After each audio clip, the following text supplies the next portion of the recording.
Hi everyone. This is a first live that I've ever done, but I felt like you guys needed to know this.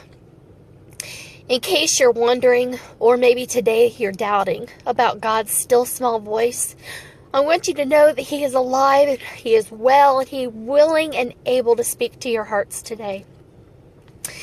I had an errand to run for work, and so I came into the local grocery store to take care of some items that we needed.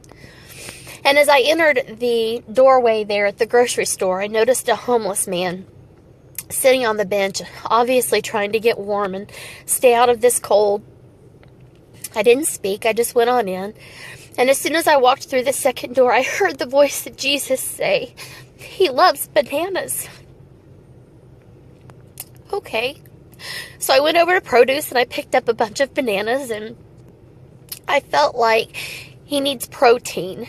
He needs protein to sustain him. So I went back and I picked up 3 or 4 small items that he could put in his backpack but wouldn't go bad and would supply his body with nourishment. And I really, really wanted to go get him some fried chicken. They have a deli here, and I thought he needs some warm food to put on his belly. No, he needs protein for his backpack. He needs it for later. But Jesus, I can go get him some warm fried chicken. Why can't I go get him some chicken? No, I didn't ask you to get him chicken. Okay. So I went to the cash register, and Burt's Bees versus Chapstick.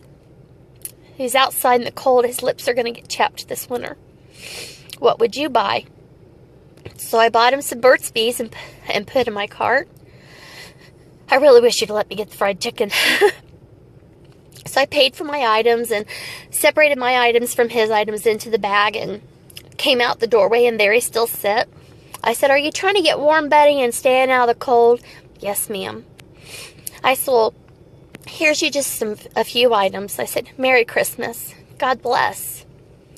The lady behind me said, "Well, today must be your lucky day." And he kind of perked up a little bit, and she says, "I went back and I got you some fried chicken. It's still warm if you care to eat it now, and there's some napkins in there for you."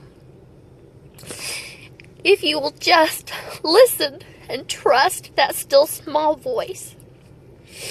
I'm so thankful that God spoke this way to me today. I'm so thankful that I serve a risen Savior who uses us in ways that we cannot imagine. Our ways are not His own. But trust me today, folks, He is alive, He is well, and He loves you, and He wants to speak to your heart like you've never been spoken to. And He wants to love you like you have never been loved. Give Him your all today, and He will absolutely give you everything He has. Every mountaintop, every valley, every corner of this world our Heavenly Father owns, and He just wants to give it all to you. I'm thankful that even though this man he is homeless and he is wayward and he is, lost in this world, that even God still watches out for him. Thank you, Lord. I just give you praise today.